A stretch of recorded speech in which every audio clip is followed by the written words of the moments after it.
Good morning student.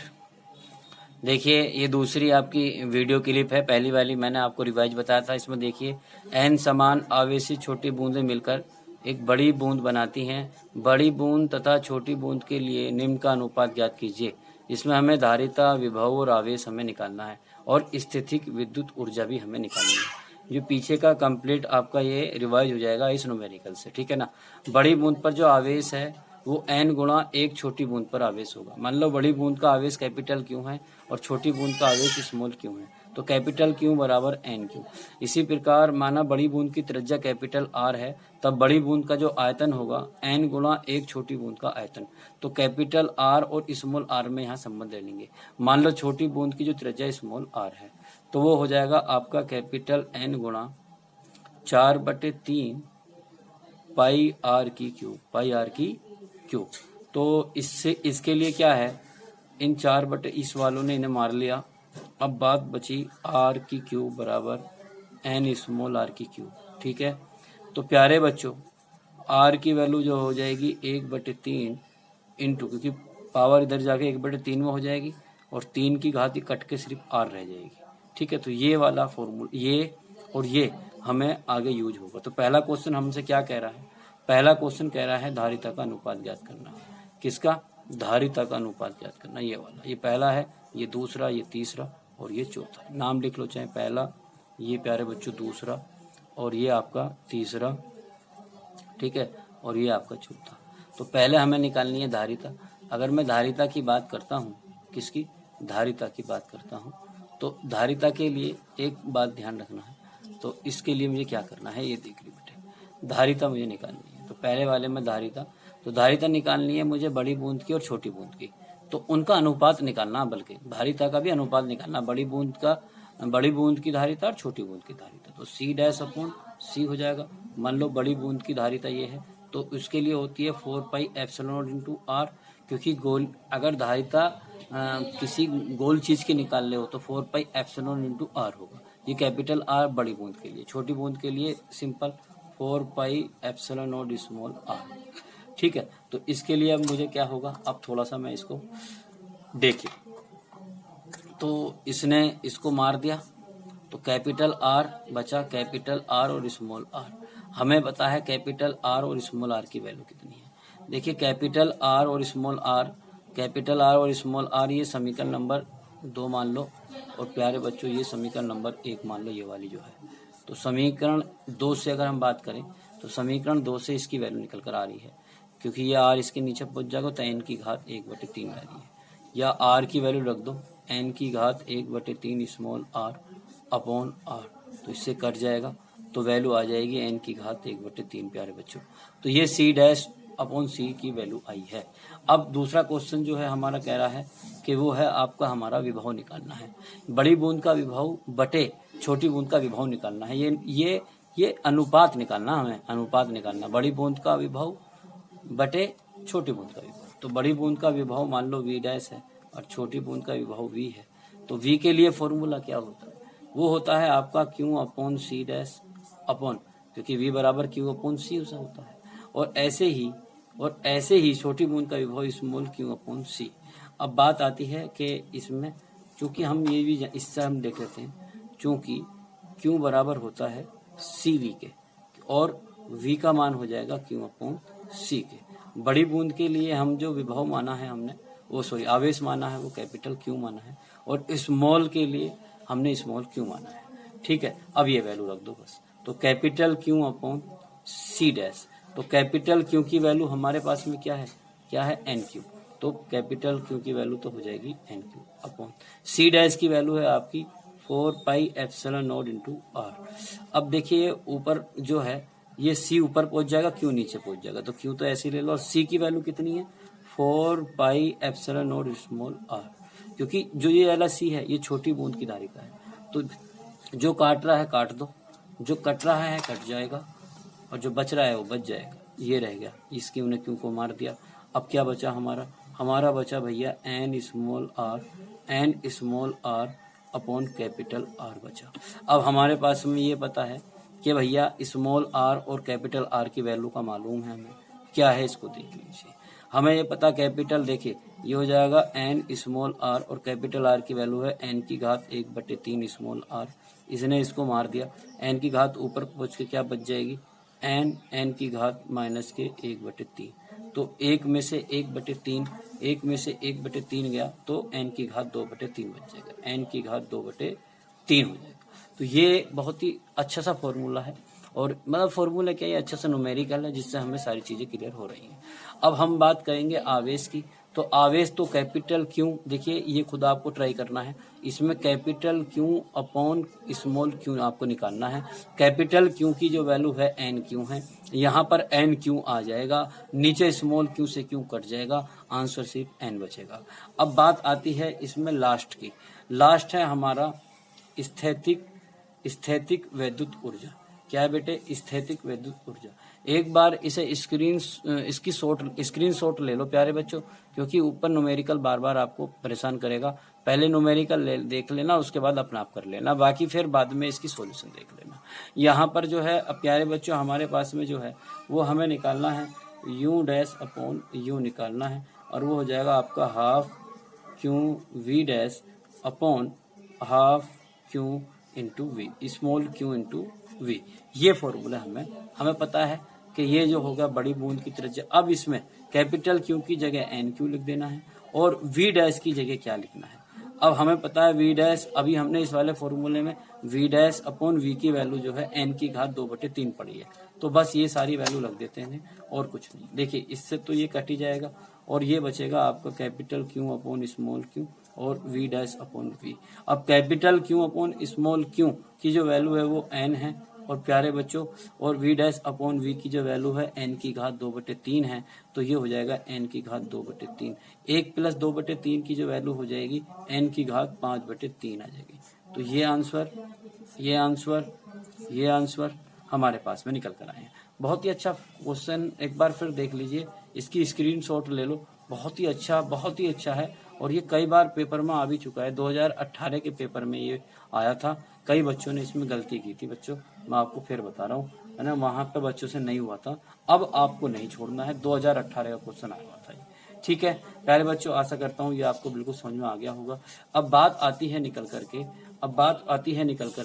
कि हम पढ़ते हैं संधारित्र। क्या पढ़ते हैं, संधारित्र। एक टॉपिक है हमारा संधारित्र, ठीक है। संधारित्र क्या होता है इसको समझने की कोशिश करेंगे, ठीक है, और देखिए क्या होता है। देखिए भाई, संधारित्र को जो हम इस तरीके से पढ़ेंगे, क्योंकि देखिए संधारित्र के बाद ही आप सबको देंगे संधारित्र जो होता क्या है, एक्चुअल में संधारित्र की बनावट क्या है। तो संधारित्र के लिए यह है एक ऐसा समय, देखिए इसमें कुछ आपको मैं लिखूंगा नहीं क्योंकि बहुत टाइम हो जाएगा। मैंने आपको पीडीएफ पहले ही दे चुका हूँ, आपको सिर्फ समझना है कि इसके अंदर हो क्या रहा है एक्चुअल में, ठीक है। पीडीएफ मैंने आपको पहले ही दे दिया है, ओके। तो डियर स्टूडेंट, यह है एक ऐसा संधारित्र, एक ऐसा समायोजन है, ये समायोजन है जिसको एडजस्ट कर सकते हैं, जिसमें किसी चालक के आकार में परिवर्तन किए बिना उस पर आवेश की पर्याप्त मात्रा संचित की जा सकती है। यानी आवेश की पर्याप्त मात्रा का मतलब यही है कि हम उस पर, देखिए संधारित्र अच्छा वही होगा जिस पर ज्यादा से ज्यादा आवेश आ जाए, तो पर्याप्त मात्रा संचित की जा सकती है।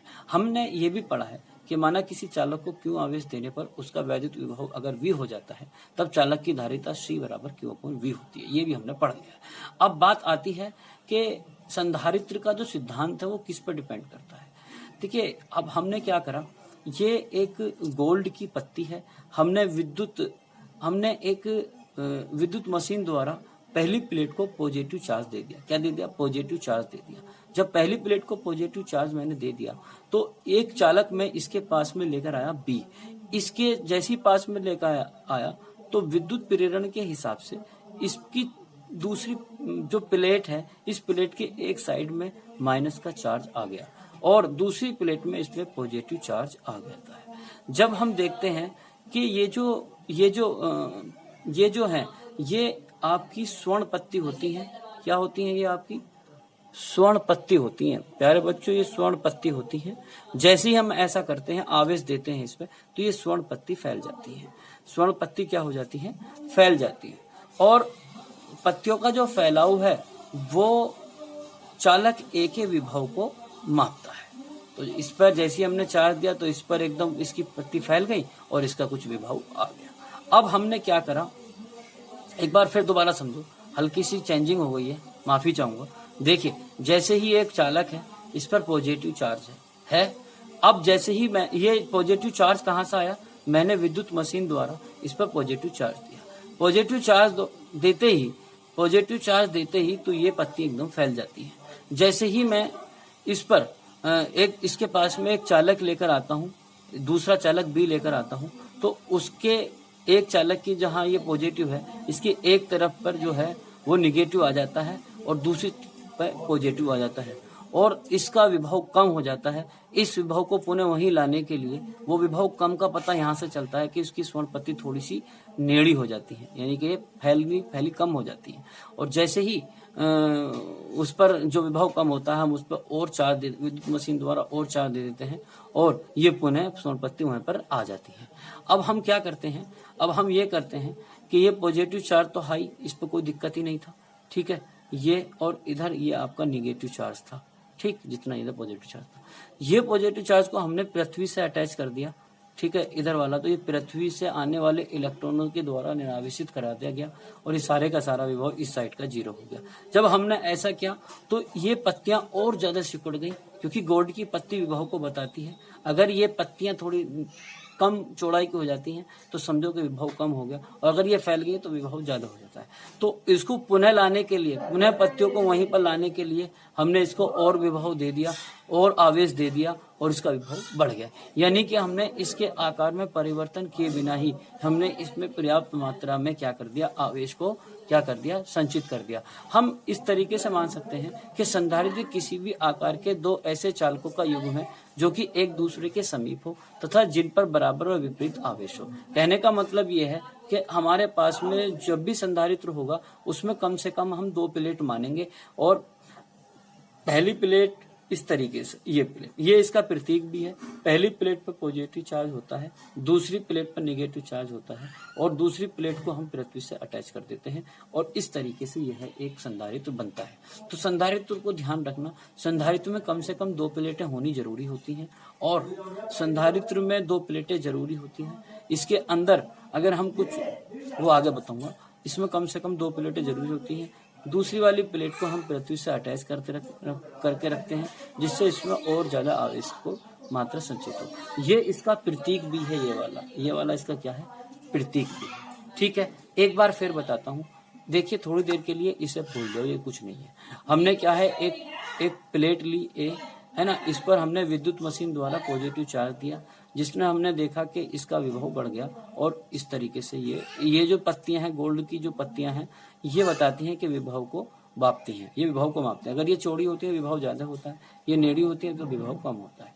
जैसे ही हमने इसको विभव दिया, जैसे हमने इसको आवेश दिया तो इस पर पॉजिटिव चार्ज आ गया। इसके समीप हम एक दूसरा चार्ज लेकर आए बी, तो वह विद्युत प्रेरण के द्वारा इस पर निगेटिव चार्ज हो गया।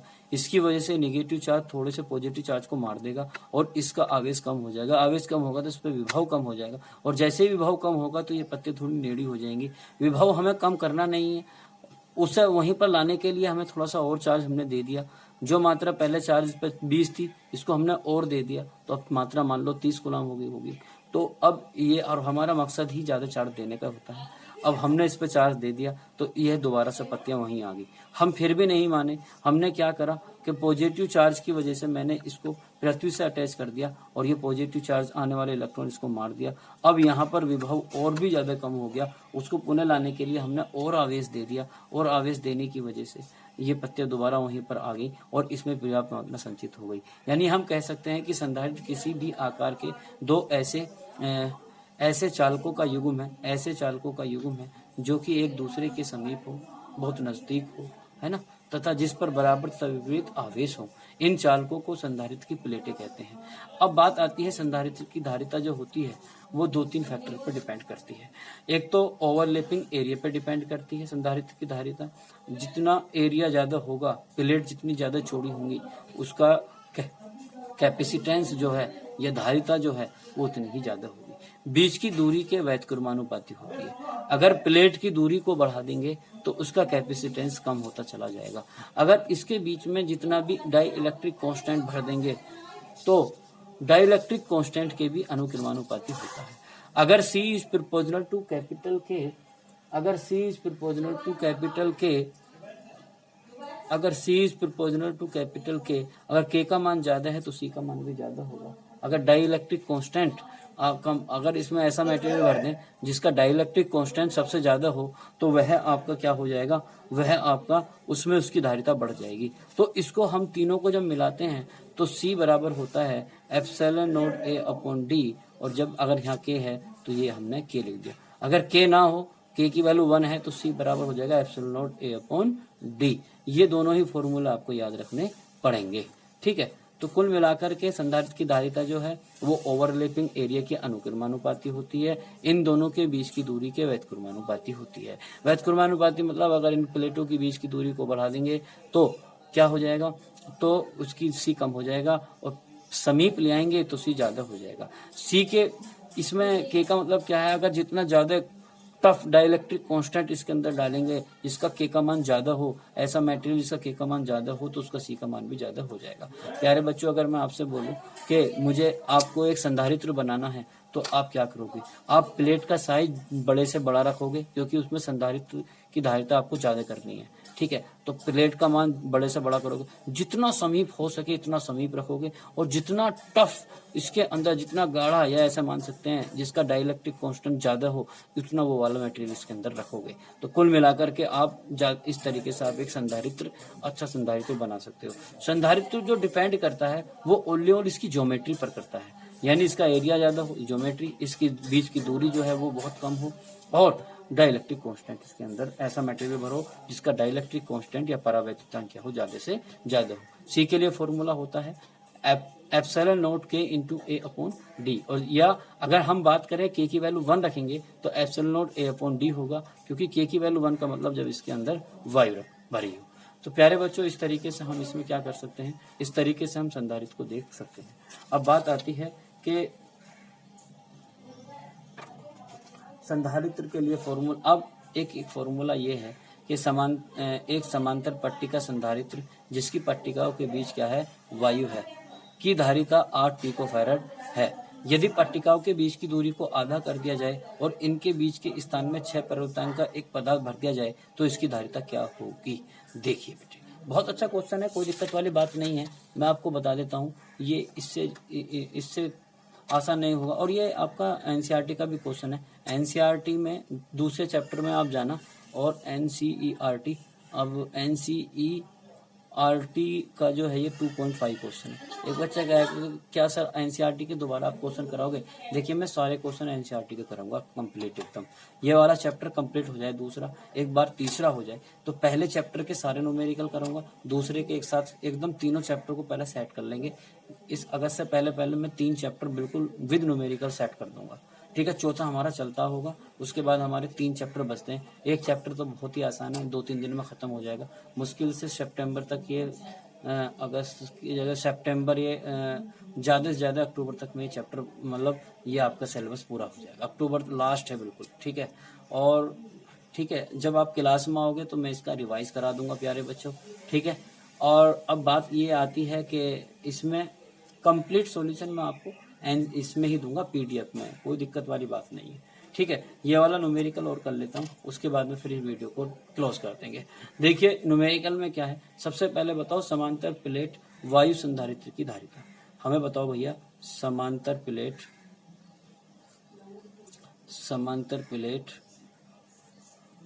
वायु संधारित्र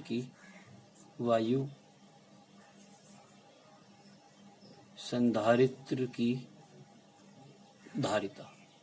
समांतर प्लेट वायु संधारित्र की धारिता वो होती है C बराबर epsilon not A upon D, सबको मालूम है। एक बच्चा कहेगा सर अगर यह वायु संधारित्र ना होकर के कोई ऐसे माध्यम में रखा हुआ होता तो फिर यहाँ K ले लेते, जिसका परावैद्युतांक K हो, किसी ऐसे माध्यम में रखा हुआ होता तो फिर हम यहाँ पर क्या ले लेते, K ले लेते, लेकिन अब नहीं। A क्या है, A जो है, जहाँ A मीटर स्क्वायर प्रत्येक प्लेट का क्षेत्रफल है, प्रत्येक प्लेट का क्षेत्रफल है, तथा डी क्या है, उनके बीच की दूरी। डी क्या है, उनके बीच की दूरी। ये हमने पता होना चाहिए। प्यारे बच्चों, अब हम बात करते हैं कि अब प्रश्न अनुसार इसकी जो वैल्यू दी है, इसकी जो वैल्यू दी है वो दी है 8 पिकोफैरड। क्या दी है, 8 पिकोफैरड। यानी सी, इसमें सी नोड मान लेता हूँ थोड़ी देर के लिए। सी नोड की जो वैल्यू दी है 8 पिकोफैरड, और 1 पिकोफैरड में 10 की पावर माइनस के 12 फैरड होते हैं। एक बच्चा कहेगा सर क्या ये वैल्यू हमेशा दी हुई होगी? नहीं, कभी कभार हो सकता है आपको ना दी हो, और पिकोफैरड का आपको वैल्यू याद रहनी चाहिए। इसमें 10 की पावर माइनस 12 से मल्टीप्लाई करके इसको पिकोफैरड में ले आएंगे। ठीक है, अब बात आती है कि अब हमें प्लेटों के बीच की दूरी को आधी करनी है, यानी डी की वैल्यू जो करनी है d/2। अब इसमें लिख देते हैं, जब इसमें देख लो बेटे, मैं आपको बता देता हूं। ठीक है, जब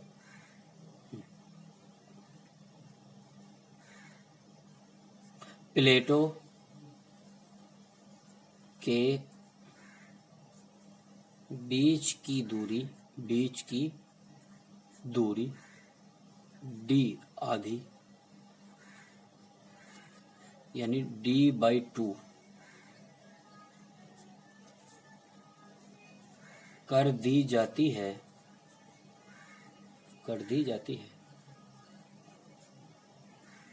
तथा प्लेटों के बीच 6 परावैद्युतांक का पदार्थ भर दिया जाता है,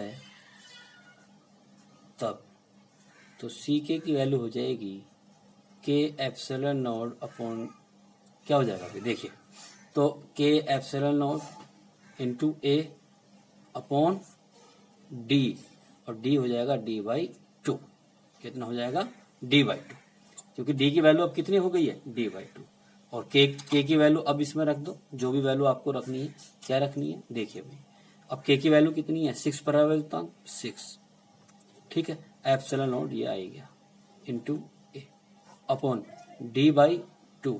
तो d इधर होगा नीचे, 2 ऊपर पहुंच जाएगा, तो ये हो जाएगा आपका, ये हो जाएगा सी के की वैल्यू हो जाएगी 12 epsilon not a upon D हो जाएगा। ठीक है, अब देखिए, अब इसमें क्या है, इसके लिए क्या हो जाएगा, ये वैल्यू हमारे पास में ऐसी हो जाएगी, तो 12 epsilon not a upon D. अब देखिए भाई, अब हमारे पास में epsilon not a upon D, epsilon not a upon D की वैल्यू है 8 गुना 10 की पावर माइनस 12। ये देखो, epsilon not a upon D की वैल्यू 8 पिकोफैरड, या 8 गुना 10 की पावर माइनस 12, और इसकी वैल्यू रख देंगे, तो सी के की वैल्यू जो आ जाएगी वो हो जाएगी 12, और 8 गुना 10 की पावर माइनस के 12, 12 अट्ठे हो जाएगा तुम्हारा कितना, 96, 12 अट्ठे हो जाएगा आपका 96 गुणा 10 की पावर माइनस के 12। तो कुल मिलाकर के देखिए, ये हो जाएगा आपका सी के की वैल्यू हो जाएगी 96 पिकोफैरड। कुल मिलाकर के हम इसमें ये देखा कि देखिए ज्योमेट्री को ही चेंज कर दिया जब हमने, है ना, ज्योमेट्री को चेंज कर दिया, डी की दूरी को आधी कर दिया, उसके अंदर परावैद्युतांक भर दिया, तो देखो 8 पिकोफैरड से 96 पिकोफैरड हो गया, है ना। तो ज्योमेट्री पे डिपेंड करती है आपकी जो है कैपेसिटेंस ऑफ कैपेसिटर।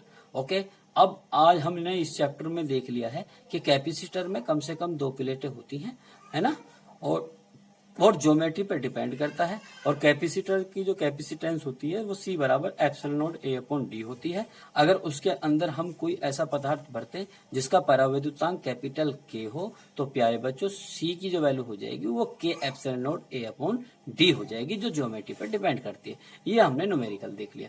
अब बात जो आती है, अब कल को जो हम बहुत ही इंपॉर्टेंट टॉपिक बताएंगे, समांतर प्लेट संधारित्र की धारिता, इसका न्यूमेरिकल, और उस पर न्यूमेरिकल भी, न्यूमेरिकल तो यही बनेगा, ऐसे ही बनते हैं, लेकिन समांतर प्लेट संधारित्र की धारिता के लिए ये वाला जो फॉर्मूला है epsilon not a upon D, इसको हम कल प्रूफ करके बताएंगे, तो किस तरीके से आएगा। ये बड़ा इंपॉर्टेंट है, पेपर में आता रहता है ये प्रूफ, ये कल आपको मिलेगा।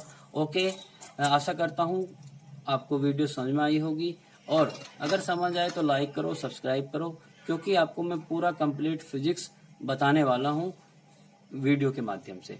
Okay, thank you.